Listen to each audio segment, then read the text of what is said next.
Hey, what is up, church? Thank you so much for being with us today. We have a great passage for you, so let's get right into it. This is 1 Corinthians 15, 12 through 14. It says this, "But tell me this, since we preach that Christ rose from the dead, why are some of you saying there will be no resurrection of the dead? For if there is no resurrection of the dead, then Christ has not raised either. And if Christ has not been raised, then all of our preaching is useless and your faith is useless." So let me kind of give you some context. And the first thing I'm going to do is ask you a question. Have you ever done something that was completely useless? Maybe it was just a huge waste of time. I'm actually thinking about the other day. I decided that I was going to be Mr. Handyman, and I decided that we needed to install a new thermostat into our home. So I'm like taking apart the old one. I'm taking the new one out of the box. Guess what? There was no instructions. I'm doing some research online on YouTube. I'm calling my father-in-law. And after all of that effort, the thermostat did not get installed. And I was just thinking about that. Man, it was a huge waste of time. There's so many other things I could have been doing, but man, it just was this useless thing.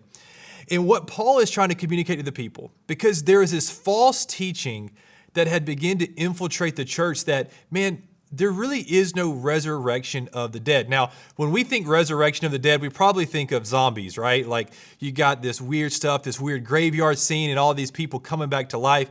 But what Paul is talking about was that Jesus was raised from the dead.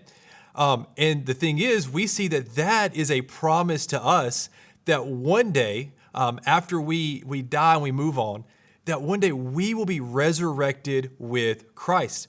That one day we will eternally live with Christ in heaven. And that all happens because of the resurrection of the dead. That one day our bodies will go from being dead on earth to alive in heaven. Now, this is an amazing promise. But what Paul is saying, and I love this, and I think this is so great because Paul is like not beating around the bush. He says this, if Christ didn't raise from the dead, then your faith is useless. Basically, if Jesus isn't who he said he was, if he didn't do the things that he did, then all of this is useless. You know, sometimes Christianity, we think about it as, oh man, like I want to be a good person, or it's a way for me to be better and to be nicer. The truth about Jesus is this. Either Jesus was the Son of God or Jesus was a madman. The reality of that is it's either one or the other.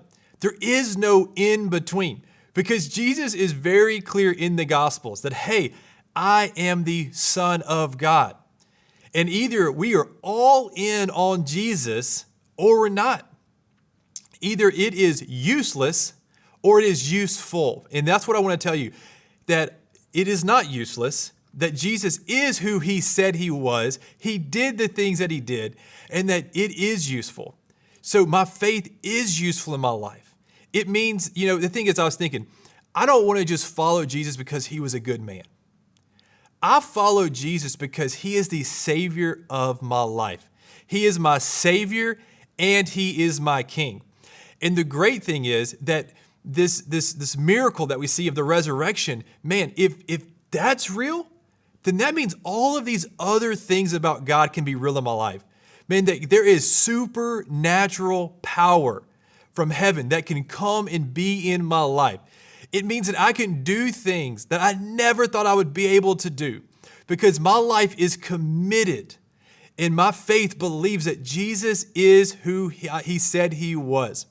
And so what I want to encourage you with, church, and this is my application for you today, is, man, let's believe big. Like, let's not just be, oh man, I just want to kind of be a better person. No. Let's be all in for Jesus. Like, these miracles and these things that we see in the New Testament and in the book of Acts, they didn't stop with the disciples. God still wants to do miracles. He wants to see people healed. He wants to see people prophesied over. He wants all of these supernatural things to still happen in our world today. And ultimately, by having all of those things in our life, what it's going to do is it's going to point people back to Jesus saying, hey, he's not just a good man, but he is your Savior and he is your King. Man, I hope that encouraged you today, church. Thank you so much for being with us. We love you so much. We look forward to seeing you guys in the future.